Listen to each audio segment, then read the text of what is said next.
Guys, I didn't sleep at all last night. I didn't sleep one bit. The way I left, the way I ended the conversation with Isse yesterday, it felt kind of unnatural, and it felt a little uncomfortable, and I was actually concerned that I had lost his trust, or maybe that I never really had his trust. I think maybe I pressed him too much with the questions, and there's people who want answers, and I was trying to get answers myself.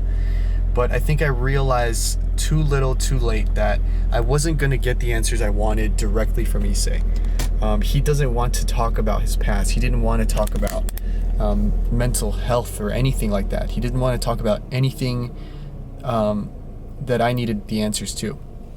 I think he started to suspect that I was actually taking advantage of him, and honestly, I haven't benefited from this whatsoever. I'm doing this completely for Isse, and second, I'm doing it for you guys, because there have been people who've been following Isse for years and closely following his condition. The reason I record everything is for you guys, and also I want to document everything. I'm a videographer. I have a insatiable desire to investigate and to learn and to share what I learn with others. There's no rule book on how to do this. There's no formula to follow.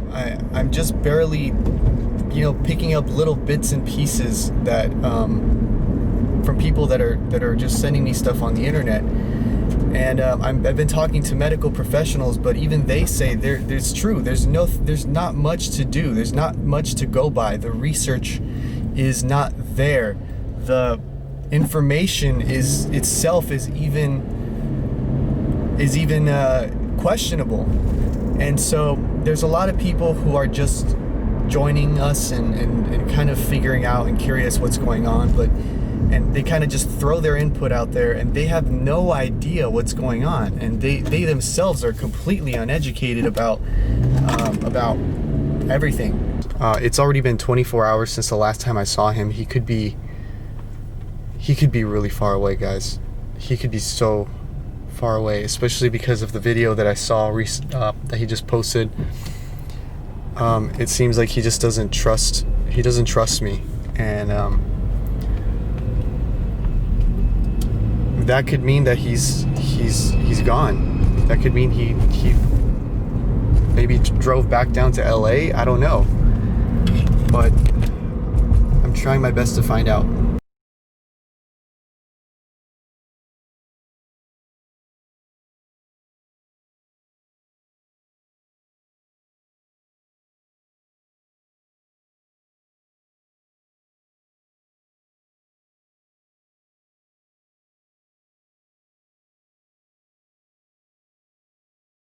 Today's Saturday. Yesterday marked a week since I met Isse, and today I feel really good, and Isse seems to be doing really well too. He enjoys going for walks and going up to the mountain. We live just a couple blocks away from a really beautiful trail.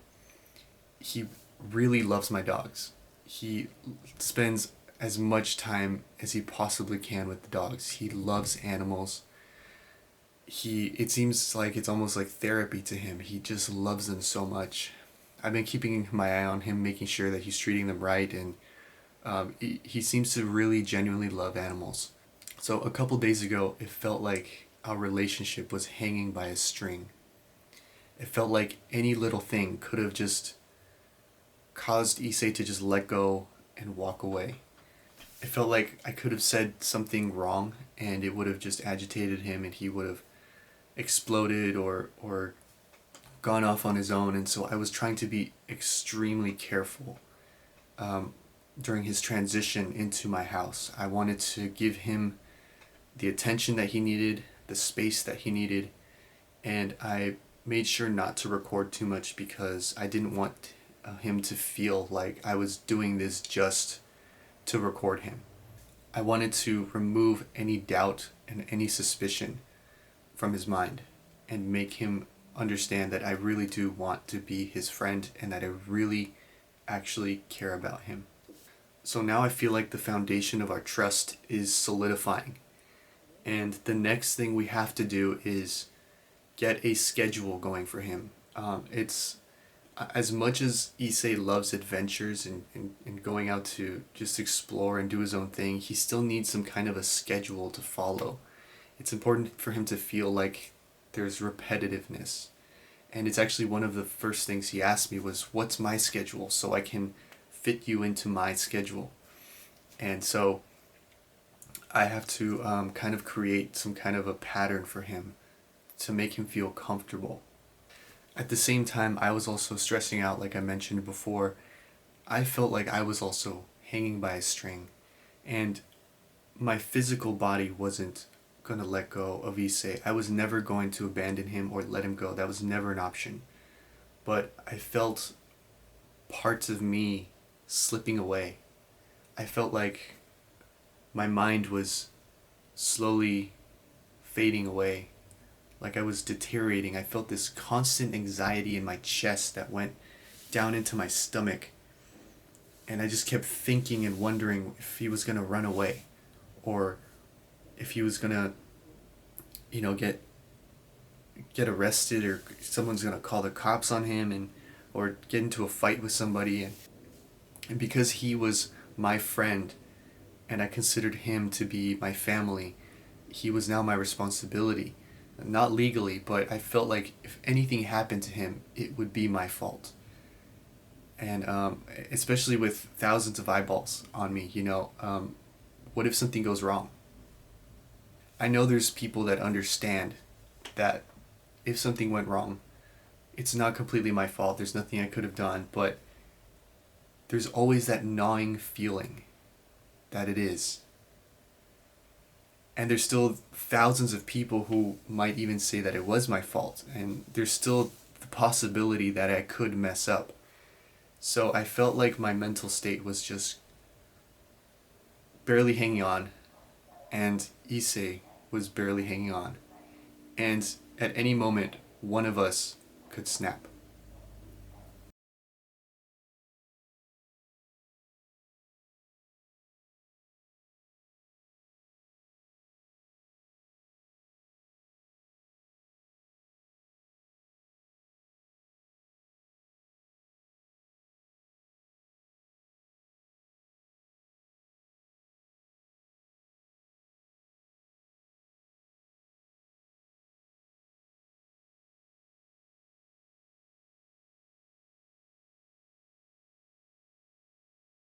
Some mechanic for you to get your car fixed?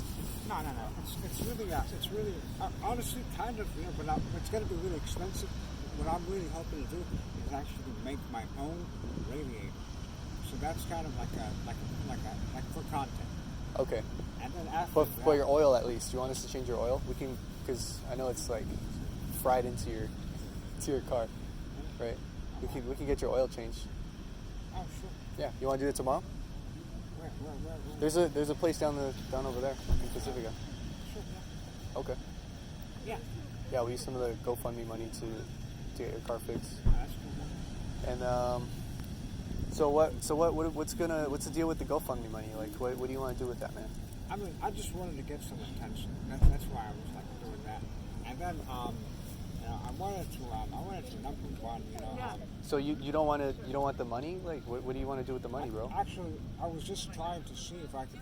I want to stay outside because I'm happy outside. Uh-huh. I'm happy out. I want to sleep outside because after sleeping outside,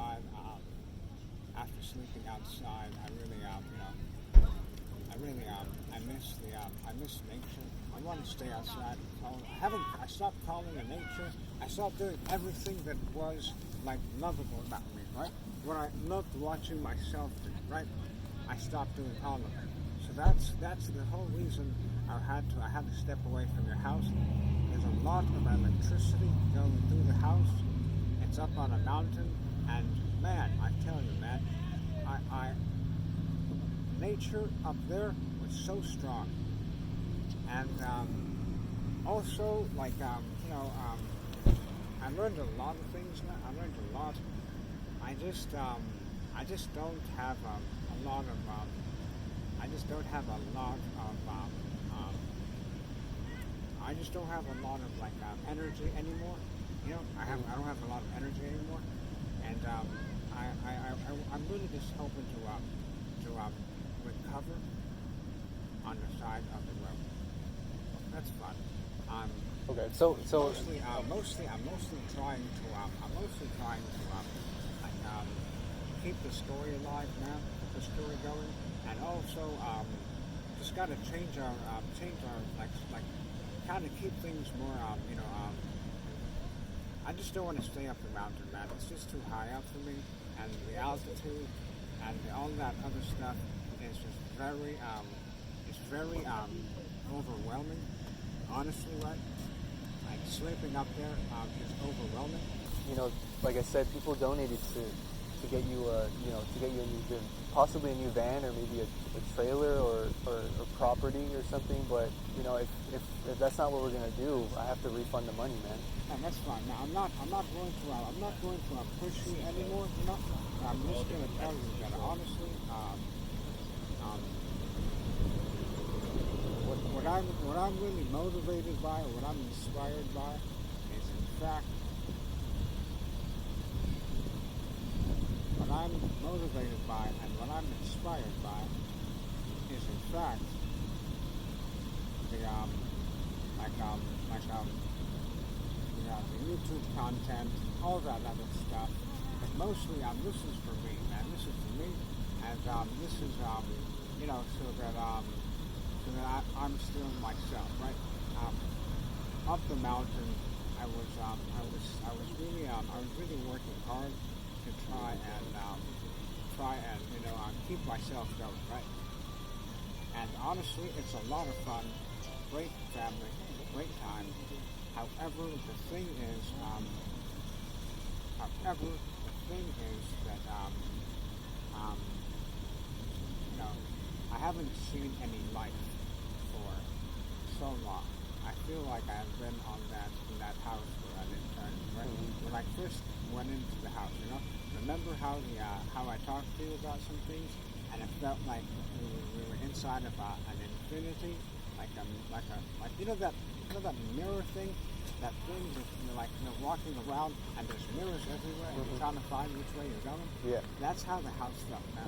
Like the house felt like a room of mirrors, right? So honestly, I had a lot of fun. Do your thing, man. Do your thing, Harold. Superman, let's go. And I had a lot of fun. Yeah. Hey, look, let's get a discussion now. All right. Hey guys, here's the question.